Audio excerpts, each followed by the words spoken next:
désolée, je suis obligée de couper la vidéo en deux. J'ai des problèmes avec mon téléphone en ce moment au niveau du stockage. Je peux pas faire une vidéo qui dure 20 minutes puisque j'ai 16 000 photos. Je sais pas pourquoi, j'arrive pas à les télécharger en ce moment sur mon ordi. Donc je les ai téléchargées sur Amazon Photos, mais j'aimerais quand même bien, avant de tout effacer, les mettre sur mon ordi. C'est une galère sans nom, donc bon, je vais trouver une solution. Mais bon, je suis obligée de faire la vidéo en deux fois, donc désolée. Je reviens à nos moutons. Je vous disais que tout à l'heure que j'avais dû faire un recommandé. Donc en fait, j'ai dû faire un recommandé parce que pour des raisons perso, enfin je vous expliquerai prochainement, on a dû annuler nos vacances. En fait, on avait programmé, réservé déjà nos vacances pour le mois d'août. C'est pas du tout lié au budget, il n'y a pas de souci de santé, tout va bien, c'est pour des raisons personnelles. On avait donc réservé nos vacances au mois d'août et on avait versé des arts d'à peu près 150 euros. Et puis il devait y avoir par la suite 3 prélèvements, dont un au mois de février d'un petit peu plus de 400 euros que j'avais donc budgétisé initialement pour février. Sauf que annulation de vacances. Donc j'ai envoyé un recommandé au camping qui m'a tout de suite dit qu'il n'y avait pas de souci, ils annulaient. Bien évidemment les prélèvements. Par contre les arts, vous savez, normalement c'est perdu. Mais spontanément, ils nous ont proposé de les conserver pendant un an. Donc nous, on avait prévu d'aller dans ce camping qu'on avait trouvé super. Et je trouve que rien que le fait de proposer sans demander, d'être commercial, ça nous donne encore plus envie d'y aller. Donc c'est juste un report d'une année. Donc il y a 150 euros qui vont être mobilisés entre guillemets pendant un an. Mais ils auraient très bien pu pas être sympa, nous dire bah, écoutez on est nul mais on garde les arts. Hein. Donc franchement, mention spéciale quand même au camping de l'avoir proposé, surtout spontanément. Néanmoins, moi, je me fais une épargne vacances où tous les mois pendant l'année, je mets 100 euros par mois. Et le but, c'est d'avoir 1200 euros quand on part en vacances pour payer des restos, des manèges, des visites, des petits cadeaux, des petits souvenirs, etc. Sauf que cette année, vu qu'on va pas partir au camping, les 1200 euros, c'est pas la peine de les épargner. Donc j'avais déjà 200 euros de côté que j'avais mis en janvier et en février, plus les 400 euros qui au final ne seront pas débités, ça me fait 600 euros en fait de trop entre guillemets sur mon budget vacances. Mon épargne vacances des 1200 euros, je la recommencerai tout simplement au mois d'août de cette année. Je ne vais pas faire une épargne. Ça sert à rien de laisser de l'argent comme ça sur un budget vacances. Autant le mettre ailleurs, sur des épargnes dont je vais avoir besoin prochainement. Donc ce que j'ai fait, c'est que j'ai retiré en fait les 600 euros, enfin les 400 euros non débités plus les 200 euros qui étaient déjà versés sur l'épargne vacances. Et je les ai attribués tout simplement à d'autres épargnes. Je les ai répartis ailleurs. Donc, qu'est-ce que j'ai fait? Je me suis mis à chaque fois en rouge pour pouvoir me souvenir un petit peu parce que les changements de compte épargne, etc., au bout d'un moment, on s'y perd un peu. Donc, j'ai tout simplement mis annulation aux vacances février. J'ai un compte électroménager où je voudrais avoir 500 euros, tout simplement pour le jour où j'aurais besoin de changer mon four, mon frigo, etc. Donc, je me suis rajouté un petit billet de 20 euros. Ça fait pas de mal. Ensuite, on va pas partir en vacances, mais on va quand même se faire des sorties en famille. Je pense qu'on va partir dans un zoo, faire peut-être 2-3 visites. Donc, je me suis mis un budget de 300 euros. Ça peut monter, hein, voilà. Donc, là, d'un coup, je me suis octroyé 200 euros sur ce budget-là.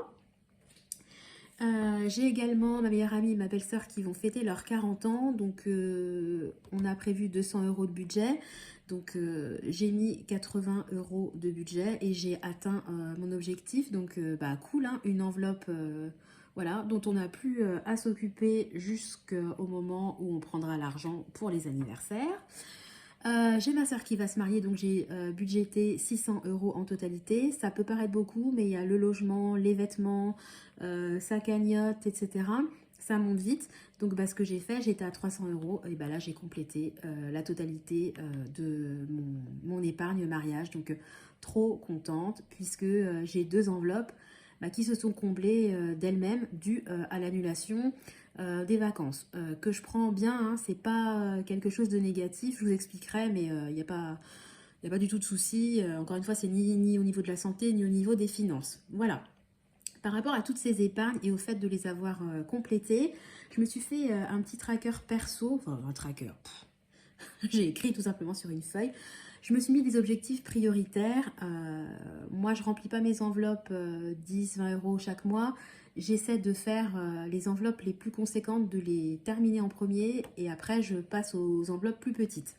Voilà, donc un de mes objectifs prioritaires était d'avoir 200 euros dans les cagnottes anniversaires, c'est chose faite. Je voudrais également avoir 3000 euros pour payer la taxe foncière parce que nous, voilà, on a notre maison plus les appartes et ça coûte un bras. Donc c'est en cours. Je voulais atteindre 600 euros pour la cagnotte mariage, c'est chose faite. Je voudrais également atteindre 1000 euros pour la cagnotte régule, pour tout ce qui est impôts, gaz, électricité. S'il y a des régules, je vais être prête, parée à ça. Mon épargne santé dont je vous ai parlé, je voudrais la remplir, mais la remplir avec les remboursements. C'est-à-dire que les remboursements que je reçois, je les mets directement sur mon épargne. Au lieu de les mettre sur le compte courant et de repartir à zéro, là je vais les laisser et je sais que j'aurai de quoi payer à chaque fois pour des dépenses médicales. Et je voudrais avoir 1000 euros pour payer les charges des appartements. Donc tous les trimestres, on a à peu près 1000 euros qui tombent de charges. Donc je veux tous les trimestres avoir 1000 euros de disponible sur mon compte charges appartement. Donc voilà, écoutez, petit à petit, ça se remplit. On va y arriver, hein, j'y crois. Donc, au niveau des dépenses annuelles, je vous ai dit que je voulais avoir 3000 euros pour les fonciers, etc. Donc là, je vais passer au gros versement dans les mois qui viennent, mais au mois de janvier, j'en ai pas fait. Ce mois-ci, je vais avoir 320 euros qui vont rester sur mon compte courant, puisque ça n'a pas été encore viré, mais on a le dernier loyer qui tombe, le dernier jour du mois, mais autant vous dire qu'il est plutôt sur le compte le 1, le 1er ou le 2. Donc le montant du loyer, vu qu'on n'en a pas besoin pour le mois de février, il va être aussitôt épargné sur mon budget dépenses annuelles. Donc en dépenses annuelles, foncier, l'assurance de la maison, l'assurance de la voiture, ça peut servir aussi à payer le bois pour la cheminée, etc. Donc je me suis mis un budget de 10 000 euros, il est vraiment trop haut. Je ne sais pas pourquoi j'avais mis ça, parce que je n'avais pas réparti mon épargne de la même façon avant.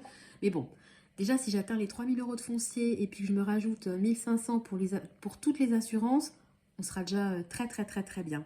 Voilà, donc voilà le point mensuel, donc des changements, mais des changements pas négatifs du tout. J'ai déjà préparé mon budget de mars, je vous ferai une petite vidéo prochainement. Je me suis aussi prévu les achats qui vont avoir lieu en mars, donc il y aura le ramonage. Je vais acheter des brosses à dents pour les petits, des brosses à dents spécifiques que j'ai trouvé pas mal, que j'ai vu sur Amazon. Qu'est-ce que je vais faire? J'ai noté. Il y aura le coiffeur pour mon grand qui va aller chez le coiffeur. Donc ça y est, je commence à budgétiser un petit peu les dépenses qui vont arriver pour le mois de mars. Donc ça y est, hein, 3e mois de l'année qui va commencer. Le mois du printemps. Oh, j'adore le printemps, je suis trop contente. Ça sent les beaux jours, les barbecues, les cafés en terrasse. Enfin, pouf, moi je revis quand c'est le printemps. Donc voilà, écoutez, j'espère que votre budget de février a été tenu, que vous êtes toujours motivé pour épargner, pour gérer vos finances au mieux. Moi, ça continue, hein, toujours très très motivé. Pardon. Voilà, donc écoutez, je vous souhaite un bon week-end, une bonne semaine par anticipation. Et puis je reviens très vite vous donner des nouvelles et puis faire un petit point comme d'habitude sur mon budget. En attendant, je vous fais des gros bisous et puis je vous dis à bientôt. Bye bye!